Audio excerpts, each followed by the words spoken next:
Well, hello everyone.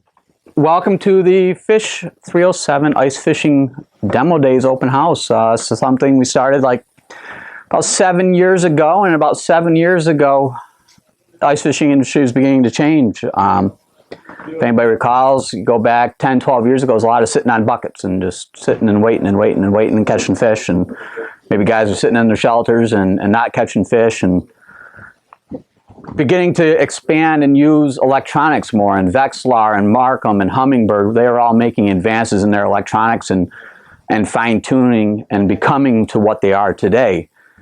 And fishing today compared to 20 years ago is hugely different. We go back to 10 years ago, it's different, and now it's amazing. But the big thing is being mobile. I have no problems going out on Lake George right here in our backyard, and we got a limit of 50 perch out there, and because of my mobility, once I get started fishing, sometimes those 50 perch might be in that bucket in about an hour and a half. It comes kind of easy for me, and it will come easy for you guys, but the key to that is being mobile. I do not wait for fish. I don't wait for fish to come to me. I go to the fish. How many in here have electronics? Flashers? Excellent. That's a key cheating device. There's some interesting things between the auger and the flasher that you can do to help locate better fish. One, we're not going to get into this part of it, but understanding the map and where the fish are. If we leave that out of the equation, you just want to go onto a body of water and find fish, and you've never been there before, go out and look for the crowd. But once you get there, you can do a couple things to start finding fish. One is, if the ice is thin enough, you can actually use your flasher to find fish through the ice. Me, when I get ice is about 6 inches thick, I'll take out a cup of water with me or a bottle of water with me, and I'll use that and dump it on the ice. And I can take your transducer and set it right on top of the ice, crank up the gain, and you'll begin to see the fish sitting on the bottom. One of my best spots on Lake George, that's how I found that spot. It was a nice early ice day. We had probably 6 inches of like spotty ice, and it had air pockets in it, but I was able to find the fish, and I didn't even drill a single hole until I found them. And in looking for fish, what I like, when you guys are looking at flasher, you can see the fish on the screen. You'll see them sitting in the bottom or something like that, or just off bottom. It really doesn't interest me a whole heck of a lot. I'm looking for those fish that are always coming and going 2 to 3 feet off bottom. It means they're moving in, moving around, and they're active. I fish active fish. I don't fish inactive fish. Unless the fish go from active to inactive, and then, well, I'm already there and I'm already catching fish, and it's not a big deal. You can use that flasher to help locate the fish early on, just shooting through the ice. It seems weird.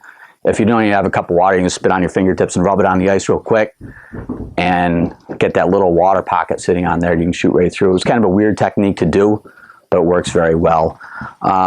Everybody and anybody that knows me knows that I'm nuts about drilling holes. When you're out in the boat and you're out on shore fishing, every hole, the representation between holes, ice fishing and shore fishing is every hole you drill is a cast. So when you're shore fishing, you don't just like cast your line out 5 times and, well, they're not biting and that's it for the day. No, you cast here, you cast here, you cast here, you cast there, and you notice that, okay, well, they're over here or they're over there, and you just keep going, and that's why you got to keep drilling holes and keep looking for the fish. Being mobile, there's a few things you have to do. Is you have to keep safety in mind. Ice is slick. I use creepers, like these Katua microspikes. These things are like gold. You know, you put them on your feet and you're able to stay upright and not have to do that little boot shuffle across the ice trying to get from place to place. But when you're drilling holes, it's nice to have them, because then you can firmly plant your feet and give it to it with the auger. I'm an electric auger man. I have never owned gas, nor will I ever own gas augers, because electric is instant. I have zero patience and zero ability to wait for anything for any length of time. You know, it's 2 or 3 minutes is my attention span, and that's where it stops. And so when I'm drilling holes, it's squeeze the trigger and go. And if I was to get myself into a gas auger scenario, I'd have to prime it, pull it, start it, blah, blah, blah. I mean, granted, that might be exaggerated because sometimes the auger's up and running and just perfectly fine. But with a battery-operated auger, I like to just drill that hole and go, and drill that hole and go. There's a guy in here, he knows, Rich Ortiz, is sitting in the back. He's seen me out on the ice. 50 holes might be a slow day, a crazy day, 150, 200 holes. And I was talking to one of the gentlemen who works upstairs. We drilled out a part of Brant Lake that was 7 times the footprint of this building. We didn't find fish in that area. But you know what? We didn't give up.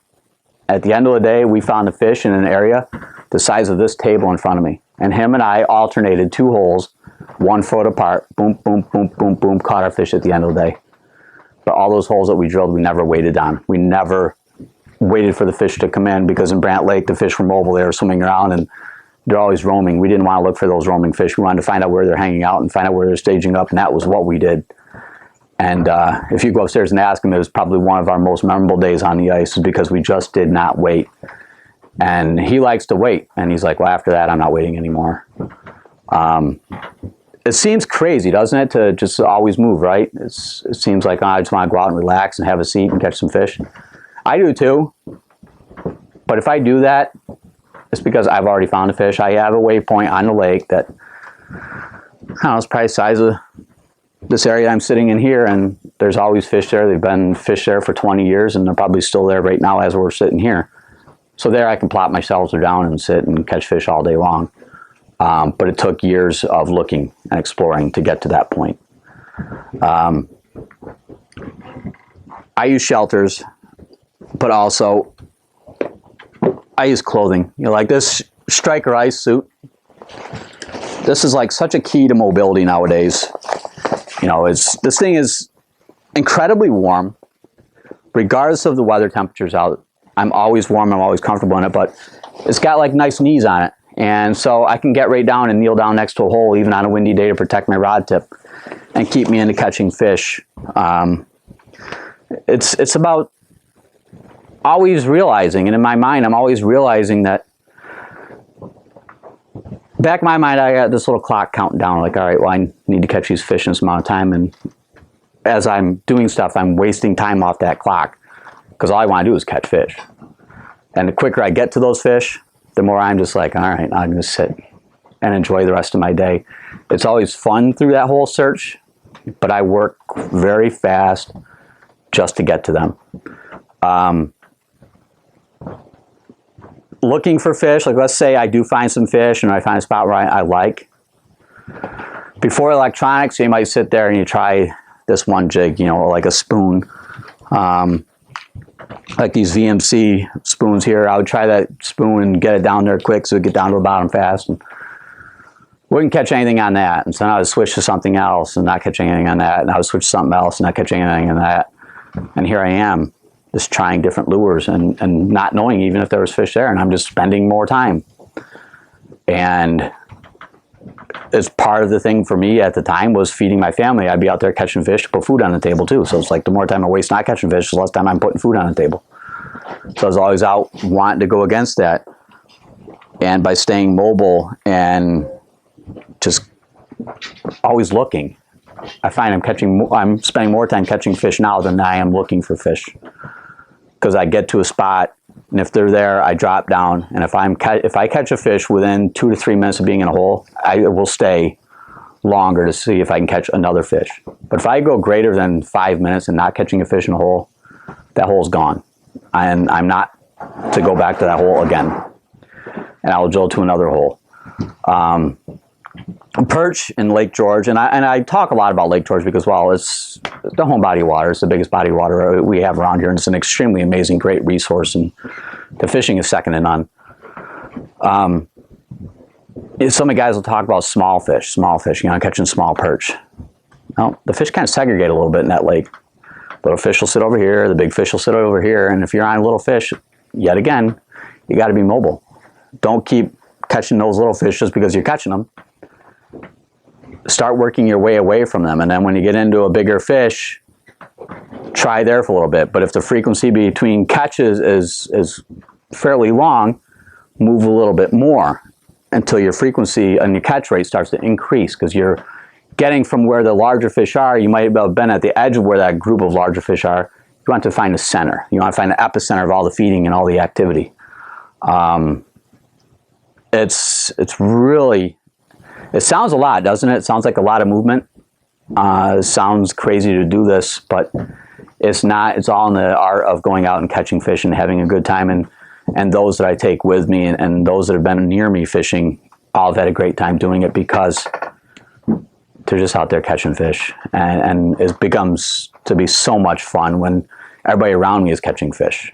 You know, because once I locate, I might not even know a single guy in here, but once I locate fish, and if you guys are near me, come on over. And we start catching fish together and enjoy that camaraderie and that friendship out on the ice. It's so many different aspects to this. You know, I'm talking about being mobile perch fishing, but being mobile is like a part of the equation. You know, being able to move quickly. You know, I will have everything organized the night before in a nice like striker ice rod bag. I'll have my line tied on, a 2-pound line for perch fishing, no greater. That will be tied on. I may have, depending on the day, a half a dozen rods all rigged up with a sampling of different jigs. That way, I'm not tying on. I mean, I'm 40 years old now, and for some reason my eyes are starting to have a hard time seeing that little line. And so I do it in the comfort of home when I can see the line and see it quite well under good lighting conditions. And then when I get out there, I can just quickly just switch to a different rod. If I break off when I'm out there, yeah, obviously I'm going to hurry up and tie on another jig of that exact same color, which I have 2 to 3, maybe a 10 of that same exact one, just to stay on top of the fish. It's smaller rods also is this other thing. You know, I'm using very small rods, like, you know, this is a HT. Ice Blue is a very common rod for a lot of guys because it's a really fast, very light tip that people are able to use. But my bread and butter is here. How many guys own this rod or something of this light comparison for perch fishing? A couple guys. The reason for this is because with extremely small tungstens, this little tip moves up, moves down. You know, when I tie a jig onto this little guy, I want to see that tip just hang down just a little tiny bit. So if the fish aren't biting that much, I see that little tip lift up. And when it goes straight, I know to drop the tip and set the hook. Then we got other rods like this. You know, it's basically the same thing. A little more flex all the way to the back, so you can hang a little bit of a heavier jig here, and you'll see that hang as well. It's really, it's just it's about being able to move around, you know, and being able to catch fish. Tungstens. How many guys use tungstens here? Yeah. How many guys start out using spoons? When you're using spoons, were you sitting around a lot, waiting for the fish to come? When you were using tungstens, what happened to your game? Start catching more fish? Were you moving a little bit more also? Yeah, that's the thing, is they've gone smaller. The fish have gone to hitting stuff a lot smaller on this body of water here and other bodies of water.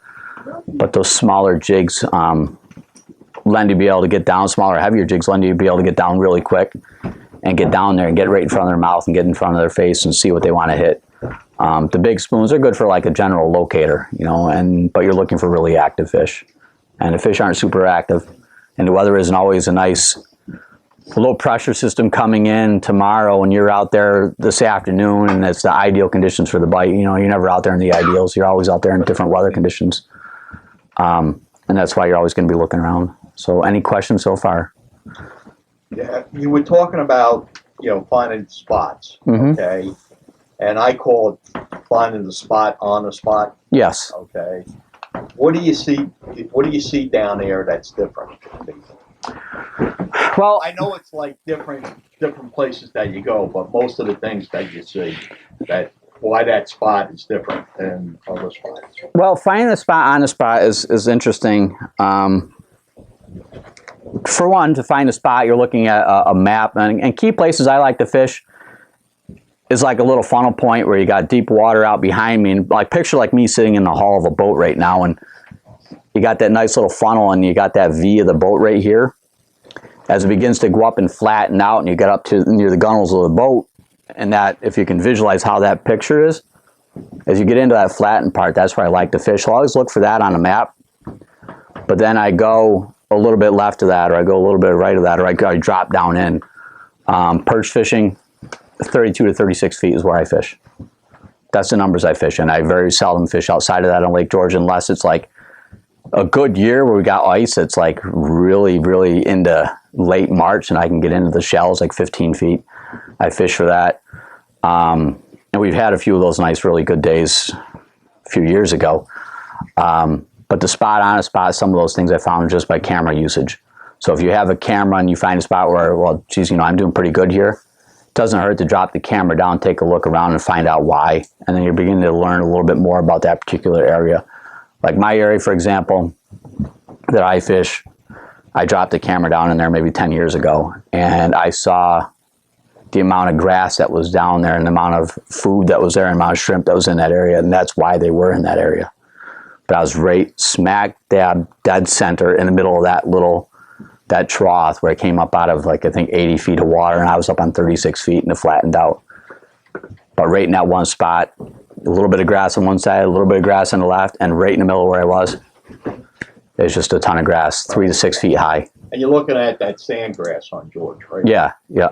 And that sandgrass has got tons of shrimp in it. You'd be amazed if you use an underwater camera. And a lot of people talk to you about using glow baits. Lake George, 36 feet down, even with 2 or 3 inches of snow on the ice, you'd be amazed at how bright it is down there. I could see on a camera 30 to 40 feet away, plain as day, as good as I am looking across this room up here, just in Lake George. So worrying about like bringing the fish in, trust me, they can see your jig coming down plain as day as it's coming down. So glow baits are good, or they're good in darker bodies of water, not necessarily needed? but not necessarily needed on Lake George. No. Let's say I could have a really heavy snowpack and it's a dark, overcast day. Not really. It's amazing how clear that water is. You know, if anybody goes out in their boat in the summertime, you can look down and see down 25 feet. You know, you can see that same amount underwater. It's absolutely phenomenal. Any other interesting questions? Yes. You mentioned that the fish are going towards smaller stuff in Lake George.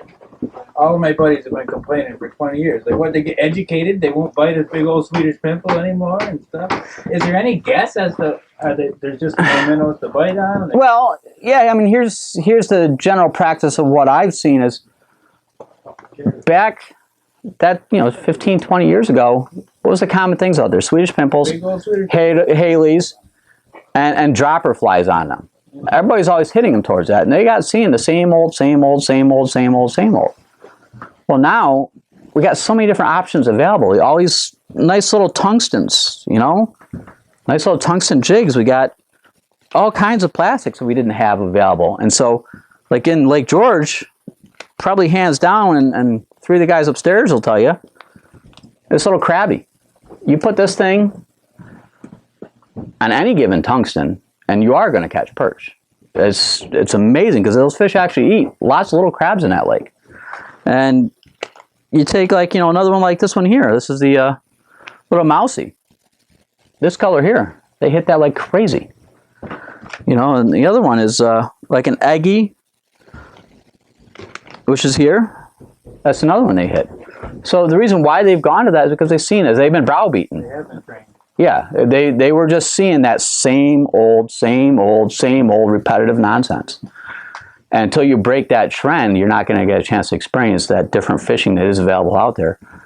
Like Rich back there, he's a Laker man, and he goes out and chases them up, and he's always using different things a lot of guys aren't using. One thing that's interesting is it's just like any other fish, but in like another 10 years, that Swedish pimple is going to be awesome again. Yeah, so don't forget about that either. I mean, Don't forget the Swedish pimple. we don't purge our bait box or our tackle box. We just keep adding to it. So some of the things that are sitting in there untouched right now, I might be touching them 10, 15 years from now. But I just keep adding to the accumulation because, he who dies with the most amount of toys wins. Well, It's still, I'm getting there. You know, I'm running that race pretty tight. We're coming to your garage sale. Yeah, right. No kidding. Showing his coffee.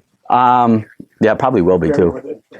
But that's the thing. So that's why there's been that change. And I'm very knowledgeable on that lake because that's why I started fishing in this area. You know, when I first moved to this area 20 some odd years ago now, I went out on that lake and I began hitting it with the Swedish pimples, which is what I brought out from Western New York where I fished, which was really great bait at the time. And I just started experimenting within the first 2 or 3 years. I'm like, oh, this is fun, but I'm not catching the fish I wanted to catch. And so I started migrating and changing. Went to the buckshot spoons and went to all kinds of different things. And I just kept getting smaller and smaller and smaller every year. And every year, the fishing was just getting better and better for me just because I went that route. I wasn't staying stagnant. And so I'm not set in my ways now. I will change. I will always evolve. I will use something different. Like my buddy back there, you know, I may be using one thing and we'll go out fishing perch together and he's not really the panfish guy. He's the big fish guy. But if he's got something on that I am not using and he's beating me up pretty bad, okay, well, time to change again. And so I'll switch it up.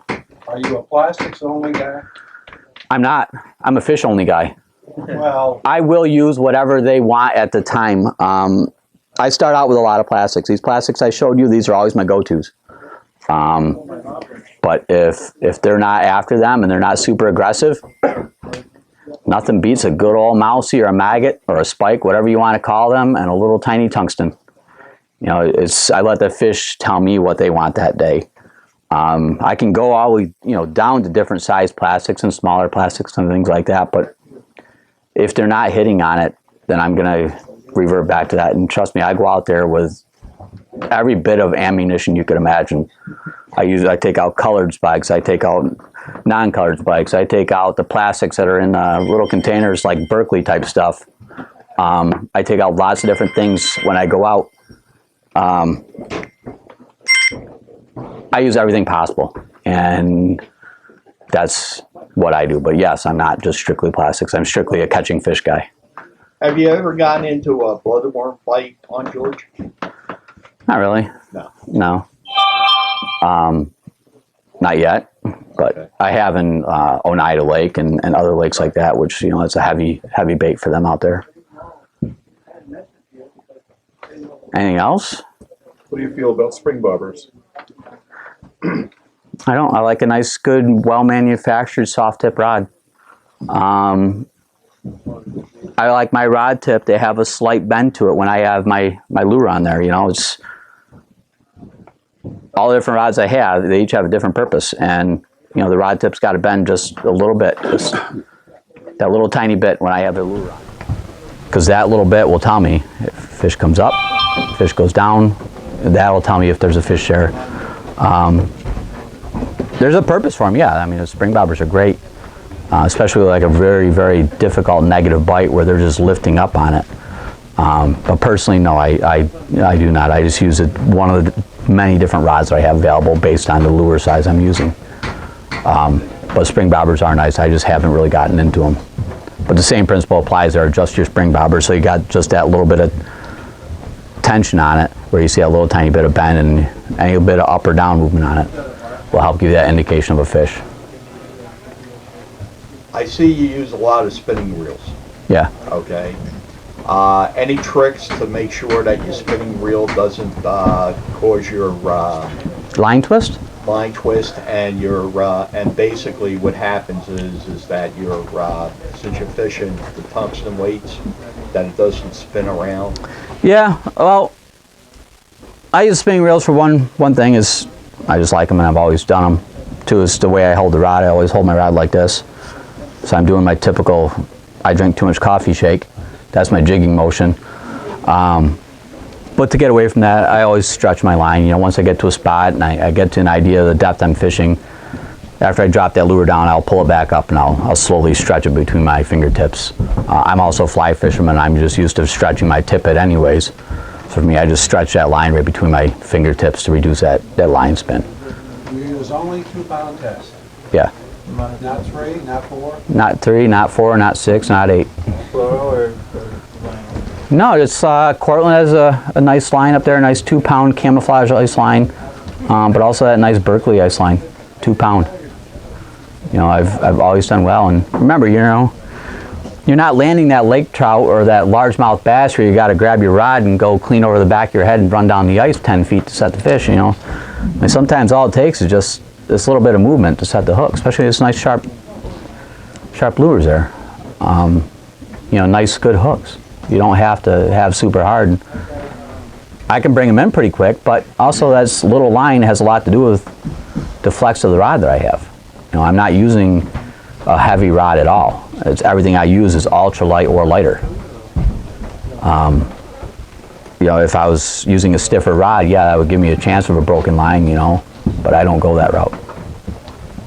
You ever get into a laker with your lake rod?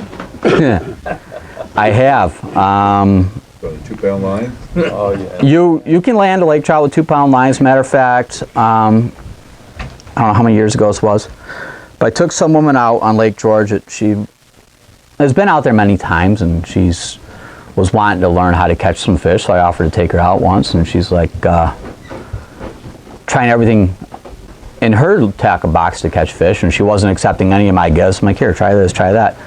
And so finally I hand her a lure, and she drops it down, and all of a sudden she's like, Nathan, I think I got something big, but it's not a perch. Well, she pulled up an 8 pound lake trout.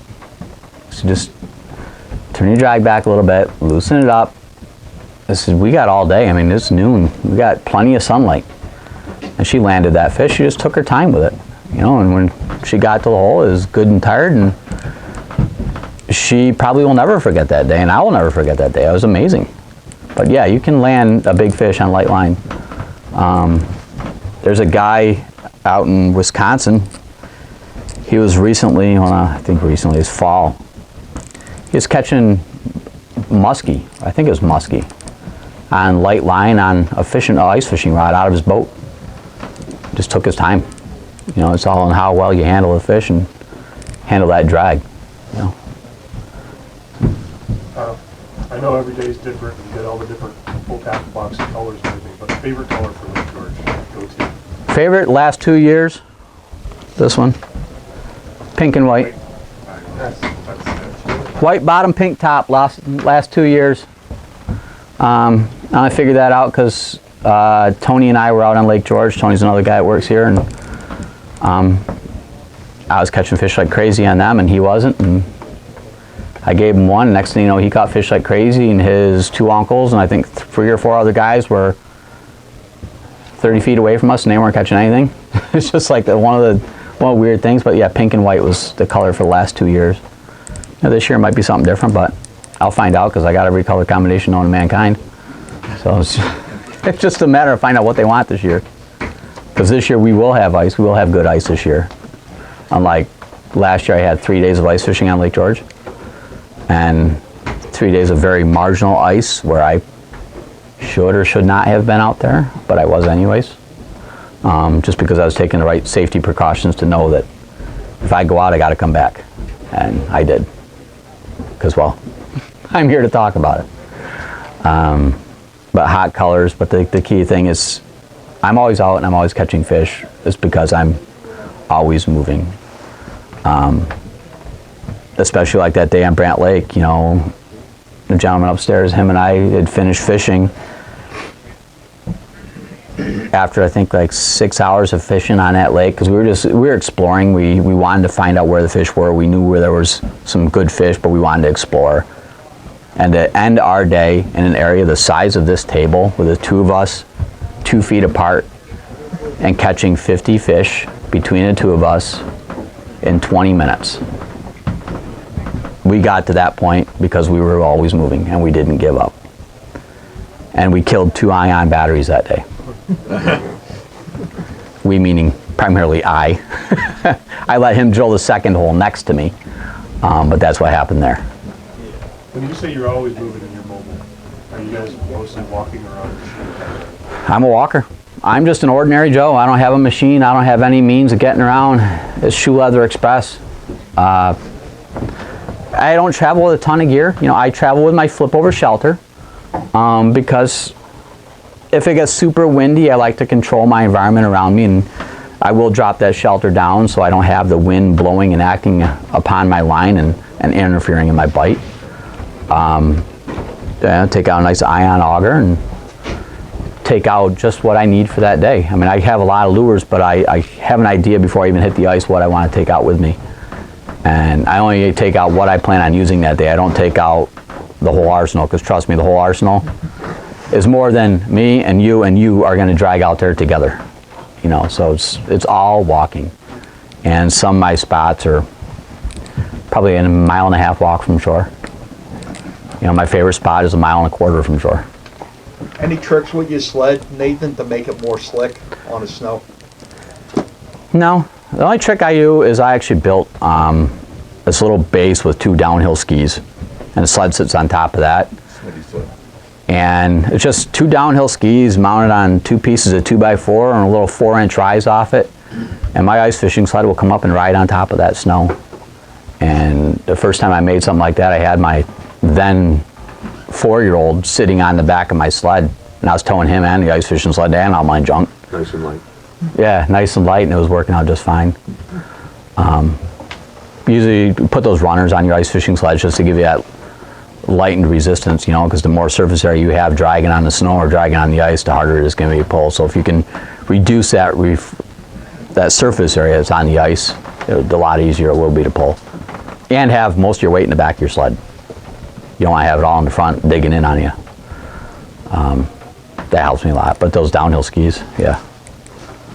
I catch most of my fish on maggots, but I'm wondering if I'm not putting the plastics on correctly. I'll tell you, I get 3 or 4 on a maggot to 1 on an artificial.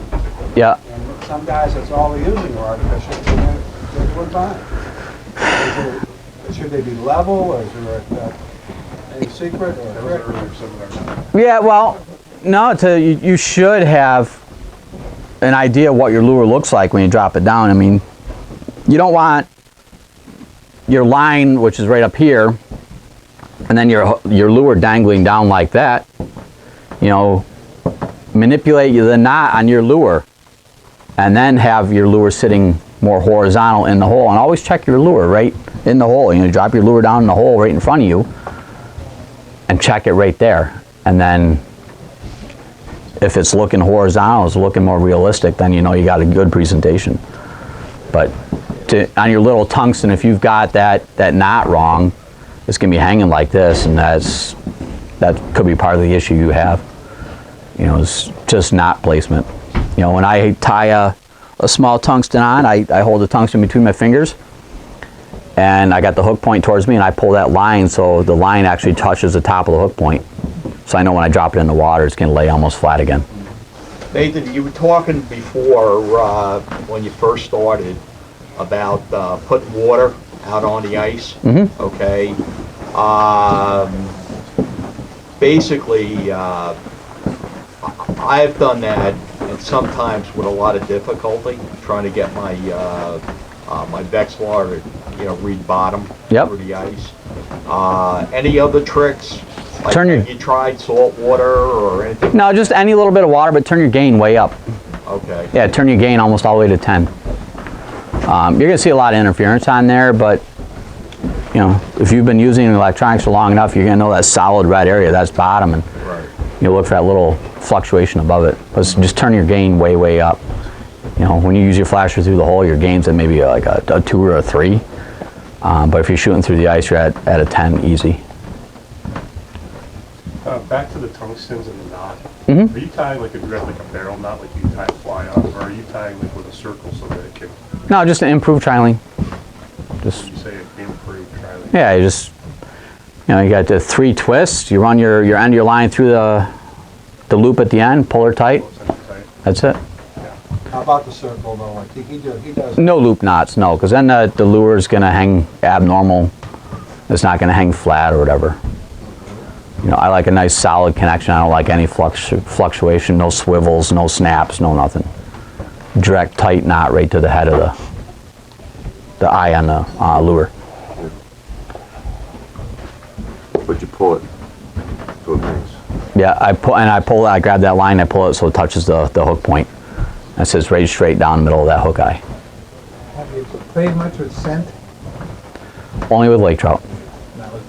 Not with perch, no. And most of your plastics are unscented. Yeah, most of the plastics are unscented. I mean, some of these plastics have scent to them, but it's more of a visual thing with the perch and the panfish than a scent issue. Lake trout, it's a scent issue. And Rich will explain that to you, about lake trout and smell oils and things like that. I got a question for you. Locating perch, let's say Brant Lake, I mean, I catch some in all different depths in that lake, or any other lake. I mean, go into a body of water you're not familiar with. Where do you start if you're looking for perch? I look for, in this region, for one, I look for about 30 feet. That's the depth that most of these larger bodies of water the fish reside in.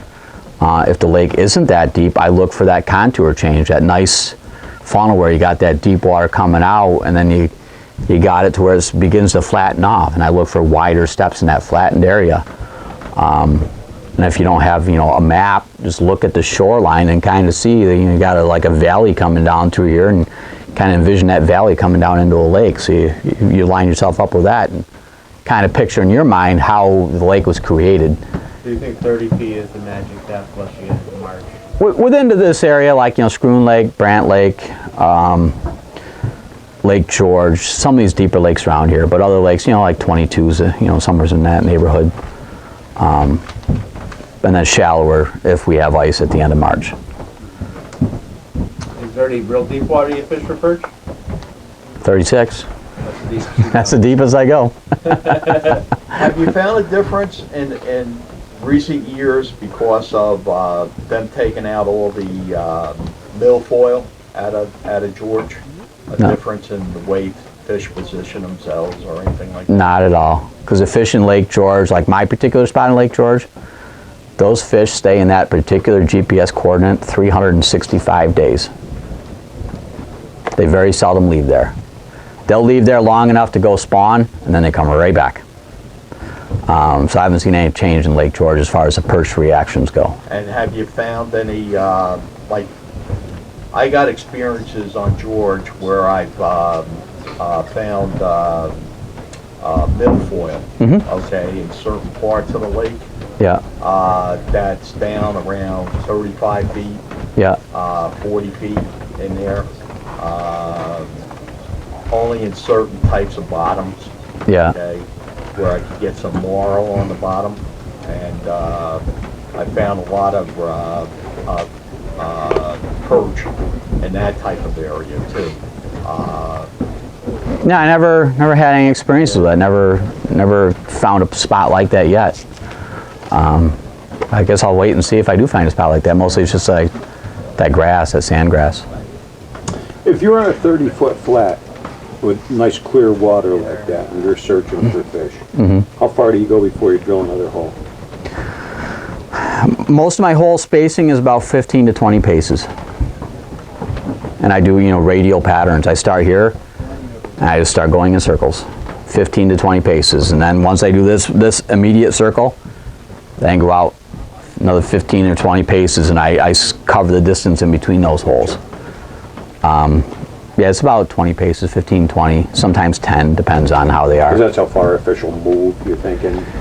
Yeah, well, no, I do it that way because that gives me room to go in between those. So let's say I went 15 paces, and I went 15 paces, or 20 paces rather, and nothing, something, a little bit less.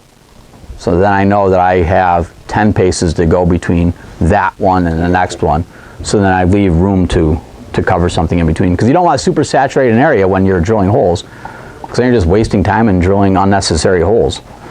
But if you give that nice gap in between holes, then you know that I got activity here, but I had nothing here, in these other areas. Now you know where your starting point is. It's all about finding that starting point. And then you can work from there. You can tighten your circle up, or you can expand your circle one way or another off from that. So now that becomes your new starting point, where we got the fish activity there. And then, like in that one great memory day in Brant Lake, we narrowed it down, and then we just all of a sudden discovered that our working area was the size of that table. So we did that 20 paces, the next thing you know, we're now working in a 5-foot spot. But it's It's in the eyes of just covering the most water the most efficiently that you can. Fishing George, you know, besides like a laker, you know, or bass every now and then when you catch 'em perch, have you come across like pumpkin seeds or Oh God, yes. you know, or well, it's like a rarity anymore. Crappies. I mean, at Yeah. one time I used to catch a ton of crappies on George. I mean, it's like a rarity anymore. When fishing perch on Lake George, I have caught darn near everything that swims while fishing perch. Crappie, pumpkin seed, bluegill, lake trout, smallmouth, largemouth. I've caught them all. Just, I don't know, they just happen. Some days it's just luck, you know. You're fishing perch and a lake trout comes rolling in. You know, he's out looking for the same thing everybody else is looking for, and just having to find a meal at the end of my rod. You gonna try the smelt this year, in Lake George? Oh yeah, definitely. Same setup? No, if I fish smelt on Lake George, it's going to be at night, and it's going to be with the use of lights. Because I have been on a 15-year mission on Lake George to find out where these crappie are. And I do a lot of night fishing looking for them. And in doing so, I've discovered there's a lot of smelt that come cruising into those lights. And I'll be in 40 feet of water, and I'll have a cloud of smelt lighting up that screen. So finding smelt isn't too awful hard out there once you turn the lights on. It's like moth to a light bulb. It's fun. When you But- use lights, what do you use? I use the Hydroglow, the green underwater lights that Jeff has upstairs.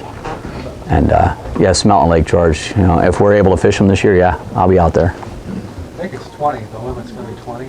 Oh, that'll be 20 tasty little fish. 20 seconds to catch 'em. Yeah. Use the dip for 'em. Nathan, you said you do well for crappies on George? No, I don't. Oh, okay. No. Usually good. I just spent a lot of time looking for them, and Oh, okay. my search isn't over yet, and I will find them at some point in time. Just, that day's coming. I'm just going to keep working towards it. And when I do, that's, well, Used to be. it won't be talked about very loudly. I mean, like 10 years ago, boy, up until about 10 years ago, it used to be great. You know, I used to have a few spots where I used to catch some pretty nice crappies. Yeah. You know, through ice, Yeah, you know. But not even close anymore. yeah. That, I think, I don't know, I covered kind of like most of the topics. I want to see you guys out there. I want to see you catching fish, you know. And if I'm ever out there fishing and you stumble upon me, come on over. I'm not too hard to find. I'm that guy who's drilled 100 holes. You know? You do the narrows at all, Nathan? No. No. I fish mostly Southern Basin. Yeah. You know, it's Bolton Landing on south. You know.